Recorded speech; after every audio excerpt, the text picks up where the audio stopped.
चलने को चल रहा हूं पर इसकी खबर नहीं। मैं हूं सफर में या मेरी मंजिल सफर में है। जीवन यदि चलने से ही पूरा हो जाता तो सभी मंजिल पर पहुंच गए होते, क्योंकि चलते तो सभी, चलते ही नहीं दौड़ते हैं। सारा जीवन चुका डालते हैं उसी दौड़ में, पर पहुंचता कभी कोई एक आध है, करोड़ों में, सदियों में। ये चलना कैसा जो पहुंचाता नहीं? ये जीना कैसा जिससे जीवन का स्वाद आता नहीं? ये होने का कैसा ढंग है न होने के बराबर? भटकना कहो इसे, चलना कहना ठीक नहीं। जब पहुंचना ही ना होता हो तो चलना कहना उचित नहीं है। मार्ग वही है जो मंजिल पे पहुंचा दे। चलने से ही कोई मार्ग नहीं होता, मंजिल पे पहुंचने से मार्ग होता है। पहुंचते केवल वे ही हैं जो जाग कर चलते हैं। चलने में जिन्होंने जागने का गुण भी जोड़ लिया, उनका भटकाव बंद हो जाता है। और बड़े आश्चर्य की बात तो यही है कि जिन्होंने जागने को जोड़ दिया चलने में, उन्हें चलना भी नहीं पड़ता और पहुंच जाते हैं, क्योंकि जागना ही मंजिल है। तो दो ढंग से जी सकते हो तुम। एक तो चलने का ही जीवन है, चलते रहने का। केवल थकान लगती है हाथ, राह की धूल लगती है हाथ, आदमी गिर जाता है आखिर में कब्र में मुंह के बल। उसे ही मंजिल मान लो तब बात और। एक और ढंग है चलने का, होशपूर्वक जाग कर। पैरों का उतना सवाल नहीं है जितना आंखों का सवाल है। शक्ति का उतना सवाल नहीं है जितना शांति का सवाल है। नशे नशे में सोए सोए कितना ही चलो पहुंचोगे नहीं। ये चलना तो कोल्हू के बैल जैसा है। आंखें बंद हैं कोल्हू के बैल की, चलता चला जाता है, एक ही लकीर पर वर्तुलाकार घूमता रहता है। अपने जीवन को थोड़ा विचारो, कहीं तुम्हारा जीवन भी तो वर्तुलाकार नहीं घूम रहा है? जो कल किया था वही आज कर रहे हो, जो आज कर रहे हो वही कल भी करोगे। कहीं तो तोड़ो इस वर्तुल को, कभी तो बाहर आओ इस घेरे के। ये पुनरुक्ति जीवन नहीं है, ये केवल आहिस्ता आहिस्ता मरने का नाम है। जीवन तो प्रतिपल नया है, मौत पुनरुक्ति है। इसे तुम परिभाषा समझो। अगर तुम वही दोहरा रहे हो जो तुम पहले भी करते रहे हो, तो तुम जी नहीं रहे हो, तुम जीने का सिर्फ बहाना कर रहे हो। सिर्फ थोथी मुद्राएं हैं, जीवन नहीं। तुम जीने का नाटक कर रहे हो। जीना इतना सस्ता नहीं है। रोज सुबह उठते हो फिर वही शुरू हो जाता है, रोज सांझ सोते हो फिर वही अंत हो जाता है। कहीं से तोड़ो इस परिधि को, और इस परिधि को तोड़ने का एक ही उपाय है जो बुद्ध पुरुषों ने कहा है, आंख खोलो। कोल्हू का बैल चल पाता है एक ही चक्कर में, क्योंकि उसकी आंखें बंद कर दी गई हैं, उसे दिखाई नहीं पड़ता। तुम्हारी आंखें भी बंद हैं।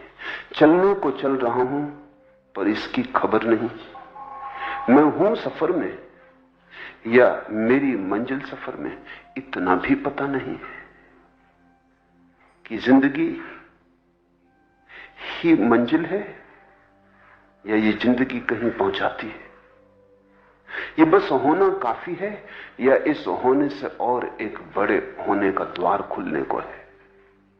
मैं पर्याप्त हूं या केवल एक शुरुआत हूं?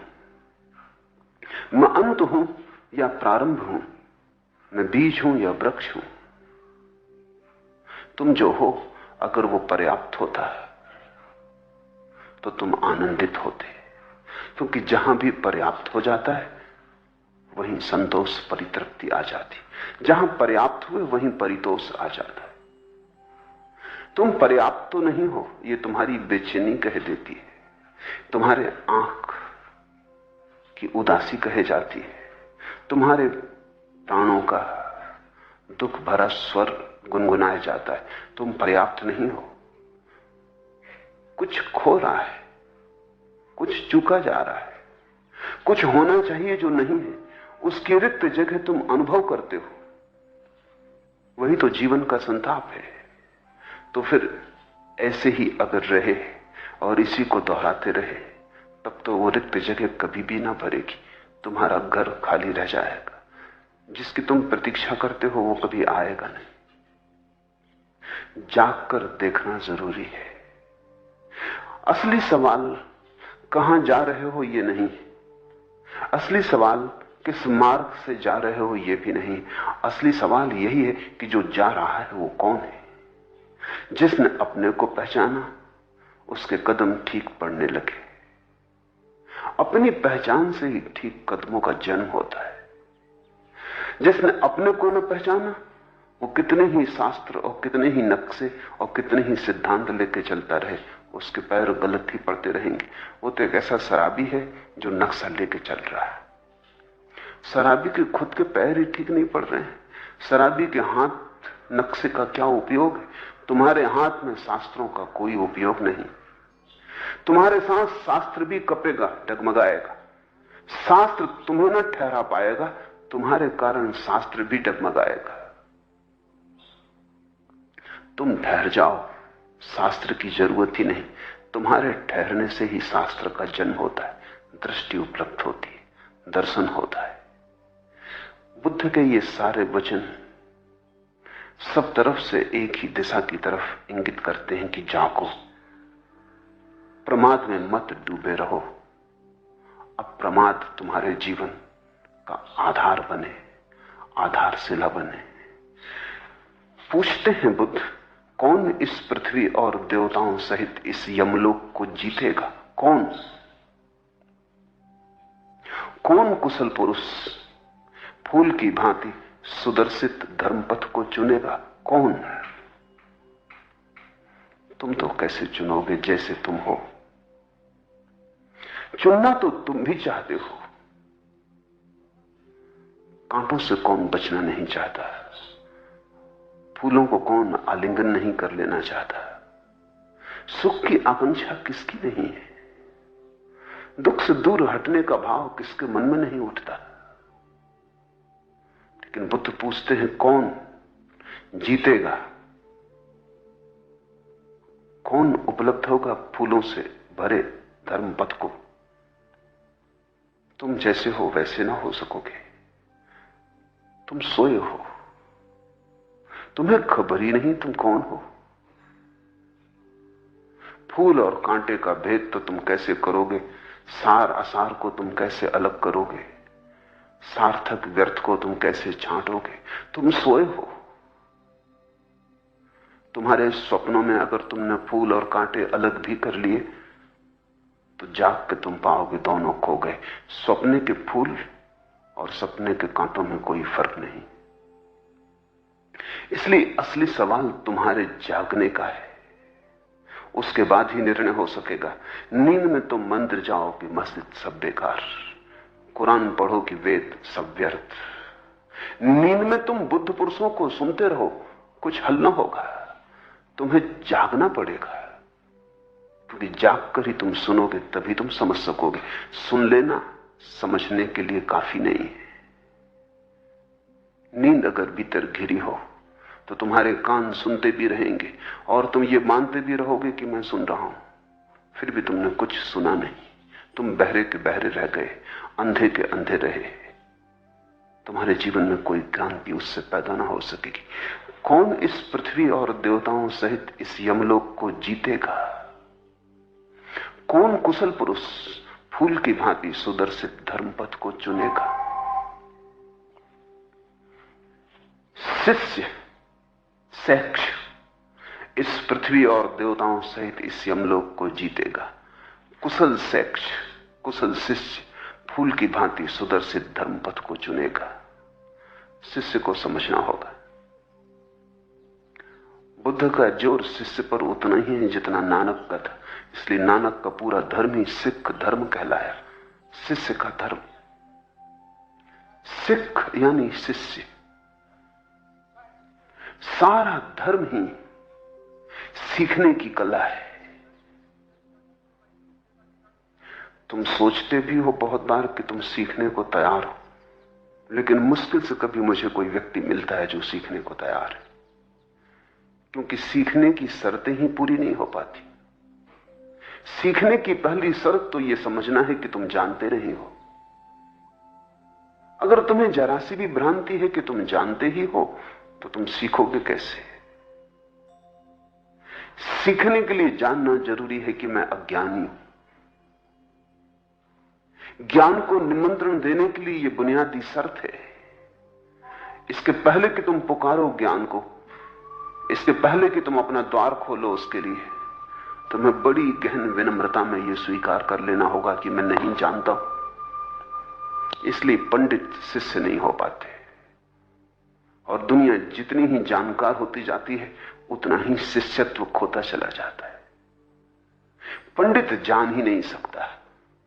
ये बड़ी विरोधाभासी बात मालूम पड़ती है, क्योंकि हम तो सोचते हैं पंडित जानता है। पंडित अकेला है जो नहीं जान सकता। अज्ञानी जान ले भला, पंडित के जानने का कोई उपाय नहीं, क्योंकि पंडित तो मान के बैठा है कि मैं जानता ही हूं। उसे वेद कंठस्थ है, उसे उपनिषदों के वचन याद है, उसे बुद्ध पुरुषों की गाथाएं शब्दसा स्मरण में, उसकी स्मृति भरी पूरी, और उसे भरोसा है कि मैं जानता हूं। जिसे भी यह ख्याल है मैं जानता हूं, वो कभी भी जान ना पाएगा, क्योंकि जगह चाहिए। तुम पहले से भरे हो, खाली होना जरूरी है। कौन है शिष्य? जिसे यह बात समझ में आ गई कि अब तक मैंने कुछ जाना नहीं। तुम्हें भी कभी कभी यह बात समझ में आती है, लेकिन तुम्हें इस तरह समझ में आती है कि सब न जाना हो, थोड़ा तो मैंने जाना है। वहीं धोखा हो जाता है। एक बात तुम्हें कह दूं, या तो जानना पूरा होता है या बिल्कुल नहीं होता, थोड़ा थोड़ा नहीं होता। या तो तुम जीते हो या मरते हो, या तो मरे या जिंदा। तुम ऐसा नहीं होते कि थोड़े थोड़े जिंदा। या तो तुम जागे या सोए, थोड़े थोड़े जागे थोड़े थोड़े सोए, ऐसा होता ही नहीं। अगर तुम थोड़े भी जागे हो तो तुम पूरे जागे हो। जागने के खंड नहीं किए जा सकते, ज्ञान के खंड नहीं किए जा सकते। यही पांडित्य और बुद्धत्व का फर्क है। पांडित्य के खंड किए जा सकते। तुमने पहली परीक्षा पास कर ली, दूसरी कर ली, तीसरी कर ली, बड़े पंडित होते चले गए। एक शास्त्र जाना, दूसरा जाना, तीसरा जाना, मात्रा बढ़ती चली गई। पांडित्य मात्रा में, क्वांटिटी में। बुद्धत्व क्वालिटी में, मात्रा में नहीं, गुण में। बुद्धत्व होने का एक ढंग है, मात्र जानकारी की संख्या नहीं, जागने की एक प्रक्रिया है। इसे थोड़ा सोचो। सुबह जब तुम जाते हो, क्या तुम ये कह सकते हो कि अभी मैं थोड़ा थोड़ा जागा हूं? कौन कहेगा? इतना जानने के लिए भी कि मैं थोड़ा थोड़ा जागा हूं, पूरा जागना जरूरी है। जागने की मात्राएं नहीं होती। रात जब तुम सो जाते हो, क्या तुम कह सकते हो कि मैं थोड़ा थोड़ा सोया? कौन कहेगा? जब तुम सो गए तो तुम सो गए, कौन कहेगा मैं थोड़ा थोड़ा सोया हूं? अगर तुम कहने को अभी भी मौजूद हो तो तुम सोए नहीं, तुम जागे हो। न तो जागना बांटा जा सकता, न सोना बांटा जा सकता, न जीवन बांटा जा सकता, न मौत बांटी जा सकती। पांडित्य बांटा जा सकता है। जो बांटा जा सकता है उसे तुम ज्ञान मत समझना। जो नहीं बांटा जा सकता। जो उतरता है पूरा उतरता है, नहीं उतरता बिल्कुल नहीं उतरता, उसे ही तुम ज्ञान समझना। मेरे पास लोग आते हैं, उनको अगर मैं कहता हूं कि पहले तुम ये जानने का भाव छोड़ दो, वो कहते हैं कि इसलिए तो हम आपके पास आए हैं। जो थोड़ा बहुत जानते हैं उससे कुछ सार नहीं हुआ, और जानने की इच्छा है उनको। वो जो तो ख्याल है थोड़ा बहुत जानने का, वही बाधा बनेगा, वो उन्हें शिष्य ना बनने देगा। वो विद्यार्थी बन जाएंगे, शिष्य ना बन सकेंगे। विद्यार्थी वो है जो थोड़ा जानता है, थोड़ा और जानने को उत्सुक है। विद्यार्थी यानी जिज्ञासु, जानकारी की खोज में निकला। शिष्य विद्यार्थी नहीं है, सत्यार्थी है। शिष्य जानकारी की खोज में नहीं निकला है, जानने की कला की खोज में निकला है। शिष्य का ध्यान जो जाना है उस पर नहीं है, जो जानेगा उस पर है। विद्यार्थी ऑब्जेक्टिव है, बाहर उसकी नजर है। शिष्य सब्जेक्टिव है, भीतर उसकी नजर है। वो ये कह रहा है कि पहले तो मैं जाग जाऊं, फिर जानना तो गौण बात है। जाग गया तो जहां मेरी नजर पड़ेगी वहीं ज्ञान पैदा हो जाएगा। जहां देखूंगा वहीं झरने उपलब्ध हो जाएंगे ज्ञान के, पर मेरे भीतर जागना हो जाए। विद्यार्थी सोया है और संग्रह कर रहा है। सोए लोग ही संग्रह करते हैं, जागों ने संग्रह नहीं किया, न धन का, न ज्ञान का, न यश का, न पद का। सोया आदमी संग्रह करता है। सोया आदमी मात्रा की भाषा में सोचता है। कौन जीतेगा? बड़ा अजीब उत्तर देते हैं बुद्ध, शिष्य जीतेगा। कोई योद्धा नहीं। और शिष्य के होने की पहली शर्त यह है कि जिसने अपनी हार स्वीकार कर ली हो, जिसने ये कहा हो कि मैं अब तक जान नहीं पाया, चला बहुत पहुंचा नहीं, सोचा बहुत समझा नहीं, सुना बहुत सुन नहीं पाया, देखा बहुत भ्रांति रही, क्योंकि देखने वाला सोया था। जो हार गया है आकर, जिसने गुरु के चरणों पर सिर रख दिया और कहा कि मैं कुछ भी नहीं जानता, जिसने अपने सिर के साथ अपनी जानकारी भी सब गुरु के चरणों पर रख दी, वही सीखने को कुशल हुआ, सीखने में सफल हुआ, सीखने की क्षमता उसे उपलब्ध हुई। जिसने जाना कि मैं नहीं जानता हूं, वही शिष्य है। कठिन है, क्योंकि अहंकार कहता है कि मैं और नहीं जानता, पूरा न जानता हूं, थोड़ा तो जानता हूं। सब न जान लिया हो और बहुत जान लिया है। बुद्ध के पास एक महापंडित आया, सारिपुत्र। वो बड़ा ज्ञानी था, उसे सारे वेद कंठस्थ थे, उसके खुद 5000 शिष्य थे। शिष्य नहीं, विद्यार्थी कहने चाहिए, लेकिन वो समझता था कि शिष्य है, क्योंकि वो समझता था मैं ज्ञानी हूं। जब वो बुद्ध के पास आया और उसने बहुत से सवाल उठाए, तो बुद्ध ने कहा ये सब सवाल पांडित्य के, ये सवाल शास्त्रों से पैदा हुए, ये तेरे भीतर नहीं पैदा हो रहे हैं सारिपुत्र। ये सवाल तेरे नहीं, ये सवाल उधार है। तूने किताबें पढ़ी हैं, किताबों से सवाल पैदा हो गए। अगर ये किताबें तूने न पढ़ी होती तो ये सवाल पैदा ना होते। अगर तूने दूसरी किताबें पढ़ी होती तो दूसरे सवाल पैदा होते। ये सवाल तेरी जिंदगी के भीतर से नहीं आते, ये तेरे अंतस्थल से नहीं उठे, ये अस्तित्वगत नहीं है, बौद्धिक है। सारिपुत्र अगर सिर्फ पंडित ही होता तो नाराज होकर चला गया होता। उसने आंखें झुकाई, उसने सोचा, उसने देखा कि बुद्ध जो कह रहे हैं उसमें तथ्य कितना है, और तथ्य पाया। उसने सिर उनके चरणों पर रख दिया।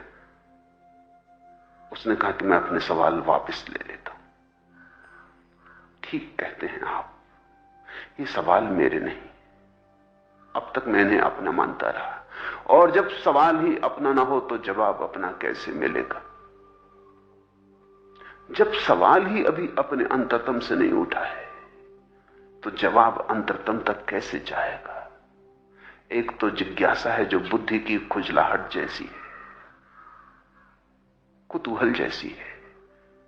पूछ लिया चलते चलते, कोई जीवन दांव पर नहीं लगा है। और एक जिज्ञासा है जिसको हमने मुमुक्षा कहा है, जीवन दांव पर लगा है। ये कोई सवाल ऐसा ही नहीं है कि चलते चलते पूछ लिया। इसके उत्तर पर निर्भर करेगा जीवन का सारा ढंग। इसके उत्तर पर निर्भर करेगा कि मैं जीऊं या मरूं। इसके उत्तर पर निर्भर करेगा कि जीवन जीने योग्य है या व्यर्थ है। जहां सब दांव पर लगा है, सारिपुत्र ने कहा, अब मैं तभी पूछूंगा जब मेरे अंतरतम का प्रश्न आएगा। मुझे शास्त्रों से मुक्त करें भगवान। बुद्ध ने कहा, तू समझ गया तो मुक्त हो गया। शास्त्र थोड़ी तुझे पकड़े हुए हैं, तूने ही पकड़ा था। तू समझ गया, तूने छोड़ दिया।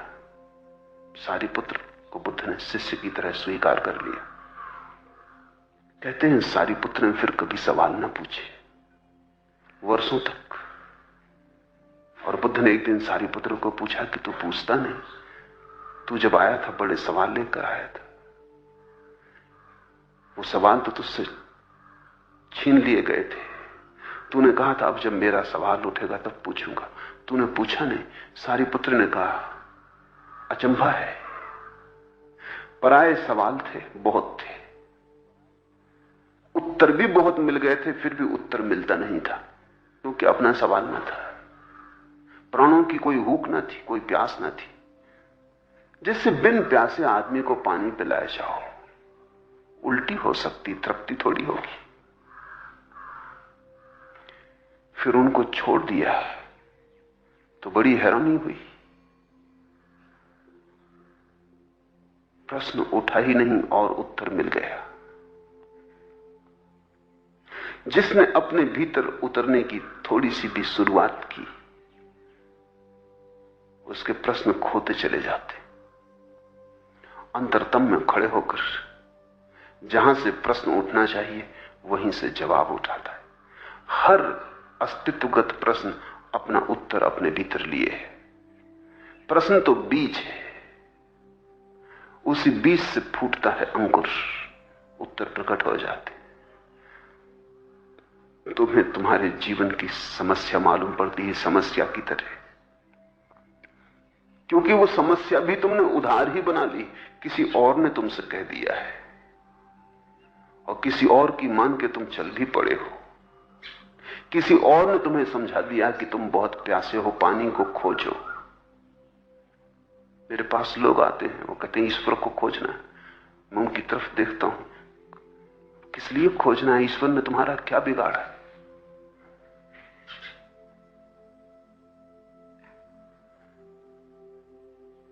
जरूरी खोजना है, निश्चित ही खोजना है, जीवन को दांव पे लगाने की तैयारी। वो कहते नहीं, ऐसा कुछ नहीं, अगर मिल जाए। वैसे तो हमें पक्का भी नहीं कि है भी या नहीं। मैं उनसे पूछता हूं तुम्हें ठीक ठीक पक्का है कि तुम खोजने ही निकले हो? वो कहते हैं वो भी कुछ साफ नहीं, धुंधला धुंधला है। किस लिए खोज रहे हो ईश्वर को? सुन लिया है शब्द, शब्द पकड़ गया मन में। कोई और लोग भी खोज रहे हैं, तुम भी खोजने निकल पड़े हो। नहीं, ऐसे खोज नहीं होती सत्य की। शिष्य होने से खोज होती। पहले तो उधार ज्ञान छोड़ देना जरूरी है। उधार ज्ञान छोड़ते ही तुम ऐसे शांत और पवित्र हो जाते हो, कुंवारापन उतर आता है, सारी गंदगी हट जाती। कौन जीतेगा? कौन कुशल पुरुष फूल की भांति सुदर्शित धर्मपथ को चुनेगा? शिष्य इस पृथ्वी और देवताओं सहित इस यमलोक को जीतेगा, मृत्यु को भी जीत लेगा। लेकिन जीतने की कला है जानने की भ्रांति को छोड़ देना। पांडित्य को छोड़ते ही जीवन अपने रंग खोलने शुरू कर देता है। पांडित्य जैसे आंखों से बंधे पत्थर हैं, जिनकी वजह से पलकें खुल नहीं पाती, बोझिल हो गई। पांडित्य के हटते ही तुम फिर छोटे बच्चे की भांति हो जाते हो। शिष्य यानी फिर से तुम्हारा बालपन लौटा। जैसे छोटा बच्चा देखता है जगत को बिना जानकारी के। गुलाब के फूल को छोटा बच्चा भी देखता है, तुम भी देखते हो। तुम जब देखते हो तब तुम्हारे भीतर एक शब्द बनता है, गुलाब का फूल, या एक शब्द बनता है कि हां सुंदर है, या तुलना उठती कि पहले देखे थे फूल उतना ही सुंदर है, ज्यादा है या कम है। बात खत्म हो जाती। थोड़े से शब्दों का भीतर शोरगुल होता है और उस शब्दों के शोरगुल में जीवित फूल खो जाता। एक छोटा बच्चा भी गुलाब के फूल को देखता है। अभी उसे पता ही नहीं कि ये गुलाब है कि कमल है कि चमेली की जूही। अभी नाम उसे याद नहीं, अभी ज्ञान की उस पर कृपा नहीं हुई, अभी शिक्षकों ने उसे बिगाड़ा नहीं, अभी सौभाग्यशाली है, शिक्षा का जहर उस पर गिरा नहीं। अभी वो सिर्फ देखता है। अभी तुलना भी नहीं उठती, क्योंकि तुलना के लिए भी नाम सीख लेना जरूरी है। अतीत में भी उसने फूल देखे होंगे, उनको फूल भी नहीं कह सकता। रंगों का एक जागता हुआ अनुभव था, रंग भी नहीं कह सकता। शब्द तो उसके पास नहीं है। सीधा फूल को देखता है, बीच में कोई दीवार खड़ी नहीं होती, कोई शब्द जाल नहीं बनता, कोई तुलना नहीं उठती। सीधे फूल से हृदय का मिलन होता है। फूल के साथ एक तादात्म्य बनता है। फूल में डूबता है, फूल उसमें डूबता है। छोटा बच्चा एक डुबकी लगा लेता है फूल के अस्तित्व में। फूल अपने सारे सौंदर्य को उसके चारों तरफ बिखरा देता है, अपनी सारी सुगंध लुटा देता है। छोटे बच्चे का जो अनुभव है गुलाब के फूल के पास, वो तुम लाख तरसो तब तक तुम्हें ना हो सकेगा, जब तक तुम फिर से बच्चे ना हो जाओ। जीसस ने कहा है, मेरे प्रभु के राज्य के वे ही अधिकारी होंगे जो छोटे बच्चों की भांति हैं, छोटे छोटे बच्चों की भांति सरल है। शिष्य का यही अर्थ है कि जो फिर से सीखने को तैयार है, जो कहता है अब तक जो सीखा था बेकार पाया, अब मैं फिर से द्वार पर खड़ा हूं अपने हृदय की झोली को भरने को। अब कूड़ा करकट से नहीं भरना है, अब जानकारी से नहीं भरना है, अब होश को मांगने आया हूं। विद्यार्थी ज्ञान मांगने आता है, शिष्य होश मांगने आता है। विद्यार्थी कहता और जानकारी चाहिए, शिष्य कहता है जानकारी को क्या करेंगे, अभी जानने वाला ही मौजूद नहीं, जानने वाला चाहिए। कुशल शिष्य फूल की भांति सुदर्शित धर्म पथ को चुनेगा, और जिसने जीवन का थोड़ा सा भी स्वाद लेना शुरू कर दिया, जिसके भीतर होश की किरण पैदा हुई, होश का चिराग जला, अब उसे दिखाई पड़ने लगेगा कहां कांटे हैं कहां फूल है। तुम्हें लोग समझाते हैं बुरा काम मत करो, तुम्हें लोग समझाते हैं पाप मत करो, तुम्हें लोग समझाते हैं अनीति मत करो, बेईमानी मत करो, झूठ मत बोलो। मैं तुम्हें नहीं समझाता, मैं तुम्हें समझाता हूं चिराग को जलाओ। अन्यथा पहचानेगा कौन कि क्या अनीति है क्या नीति है? कौन जानेगा कहां कांटे हैं कहां फूल है? तुम अभी मौजूद ही नहीं हो। रास्ता कहां है, भटकांव कहां है, तुम कैसे जानोगे? तुम अगर दूसरों की मान के चलते भी रहे तो तुम ऐसे ही होगे जैसे अंधा अंधों को चलाता रहे। न उन्हें पता है, न उनके आगे जो अंधे खड़े उन्हें पता है, अंधों की एक कतार लगी, वेद और शास्त्रों के ज्ञाताओं की कतार लगी, और अंधे एक दूसरे को पकड़े हुए चले जा रहे हैं। किस बात को तुम कहते हो नीति, किस बात को तुम कहते हो धर्म? कैसे तुम जानते हो? तुम्हारे पास कसौटी क्या है? तुम कैसे पहचानते हो क्या सोना है क्या पीतल है? दोनों पीले दिखाई पड़ते हैं, हां, दूसरे कहते हैं ये सोना है तो मान लेते हो। दूसरों की कब तक मानते रहोगे? दूसरों के मान मान के तो ऐसी गति हुई है, ऐसी दुर्गति हुई है। धर्म कहता है दूसरों की नहीं माननी, अपने भीतर उसको जगाना है, जिसके द्वारा जानना शुरू हो जाता है और मानने की कोई जरूरत नहीं रह जाती। चिराग जलाओ ताकि तुम्हें खुद ही दिखाई पड़ने लगे कहां गलत है, कहां सही है। मैंने सुना है 2 युवक एक फकीर के पास आए। उनमें से एक बहुत दुखी था, बड़ा बेचैन था। दूसरा ऐसा कुछ खास बेचैन नहीं था, प्रतीत होता था मित्र के साथ चला आया। पहले ने कहा, हम बड़े परेशान हैं, हमसे बड़े भयंकर पाप हो गए, उनसे छुटकारे का और प्रायश्चित का कोई मार्ग बताओ। उस फकीर ने पहले से पूछा कि तू अपने पापों के संबंध में कुछ बोल। तो उसने कहा, ज्यादा मैंने पाप नहीं किए, मगर एक बहुत जघन्य अपराध किया है और उसका बोझ मेरी छाती पर चट्टान की तरह रखा है। दया करो, किसी तरह ये बोझ मेरा उतर जाए। मैं पछता रहा हूं, भूल हो गई, लेकिन अब क्या करूं, जो हो गया हो गया। वो रोने लगा, आंख से उसके आंसू गिरने लगे। उस फकीर ने कहा दूसरे से कि तेरा क्या पाप है? दूसरे ने मुस्कुराते हुए कहा, ऐसा कुछ खास नहीं, कोई बड़े पाप मैंने नहीं किए हैं, ऐसे ही छोटे छोटे जिनका कोई हिसाब भी नहीं, और कोई उनसे मैं दबा भी नहीं जा रहा हूं। मित्र आता था इसलिए मैं भी साथ चला आया, और अगर इसके बड़ों से छुटकारा मिल सकता है तो मेरे छोटे छोटे पापों का भी आशीर्वाद दो कि छुटकारा हो जाए। उस फकीर ने कहा, ऐसा करो, तुम दोनों बाहर जाओ। और उस पहले युवक से कहा कि तू अपने पाप की दृष्टि से उतने ही वजन का एक पत्थर उठा ला, और दूसरे से कहा कि तूने जो छोटे छोटे पाप किए हैं, कंकड़ पत्थर उसी हिसाब की संख्या से भर ला। पहला तो एक बड़ी चट्टान उठा के लाया, पसीने से तरबतर हो गया, उसे लाना भी मुश्किल था, हाँफने लगा। दूसरा झोली भर लाया छोटे छोटे कंकड़ पत्थर बीन के। जब वे अंदर आ गए, उस फकीर ने कहा, अब तुम एक काम करो, जिस जगह से तुम ये बड़ा पत्थर उठा लाए हो वहीं रखाओ। और उस छोटे से दूसरे से भी कहा कि तू ये जो छोटे छोटे कंकड़ पत्थर बीन लाया, जहां जहां से उठाए हैं वहीं वहीं वापस रखा। उसने कहा, ये तो झंझट हो गई, जिसने बड़ा पाप किया है ये तो खैर रख आएगा, मैं कहां रखने जाऊंगा। अब तो याद भी करना मुश्किल है कि कौन सा पत्थर मैंने कहां से उठाया था, सैकड़ों कंकड़ पत्थर बीन लाया। उस फकीर ने कहा, पाप बड़ा भी हो, लेकिन अगर उसकी पीड़ा हो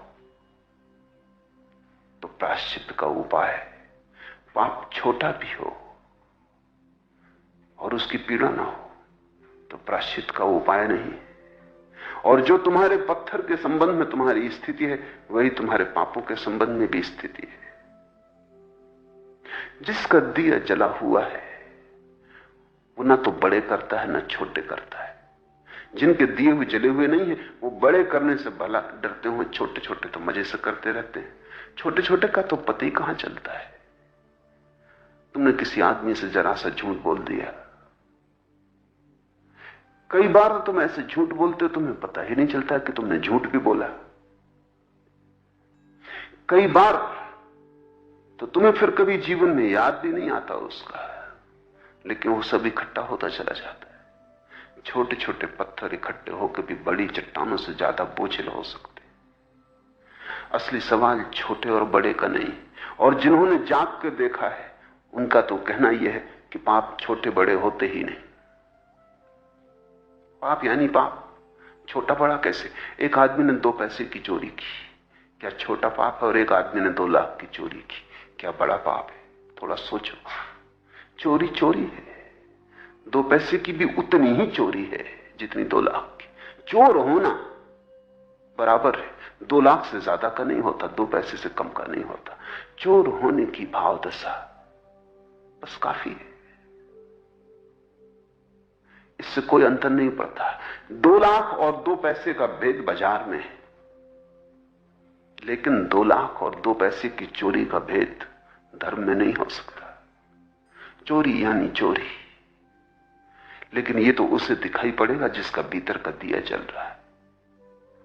फिर पाप पाप है, बड़ा छोटा नहीं। पुण्य पुण्य है, छोटा बड़ा नहीं। लेकिन जब तक तुम दूसरों के पीछे चल रहे हो, जब तक तुम जानकारी को ही जीवन मान के चल रहे हो और पांडित से तुम्हारे जीवन को मार्गदर्शन मिलता है, तब तक तुम ऐसे ही भटकते रहोगे। शिष्य वही है जिसने अपने को जगाने की तैयारी शुरू की। शिष्य वही है जिसके लिए पांडित्य व्यर्थ दिखाई पड़ गया और अब जो बुद्धत्व को खोजने निकला है।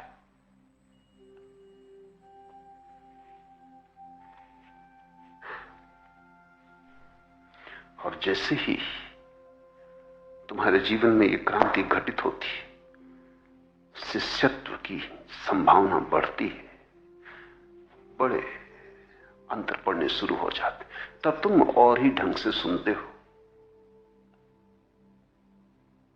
तब तुम और ही ढंग से उठते हो, तब तुम और ही ढंग से सोचते हो। तब जीवन की सारी प्रक्रियाओं का एक ही केंद्र हो जाता है कि कैसे जागूं, कैसे ये नींद टूटे,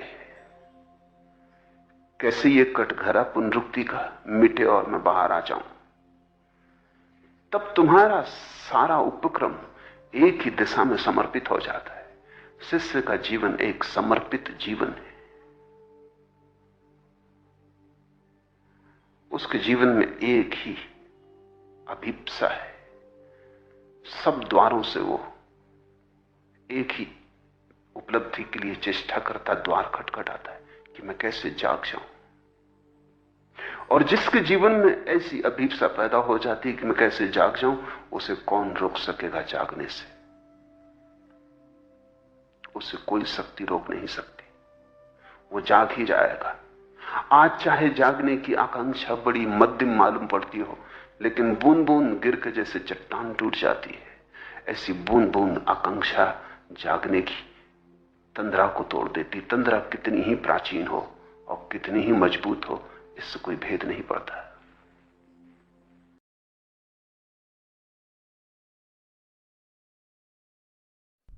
Thanks. Like and subscribe. Like and subscribe. Like and subscribe. Like, comment, share. Like and subscribe. Like, comment, share. Like and subscribe. Like, comment, share. Like and subscribe. Like, comment, share. Please retweet.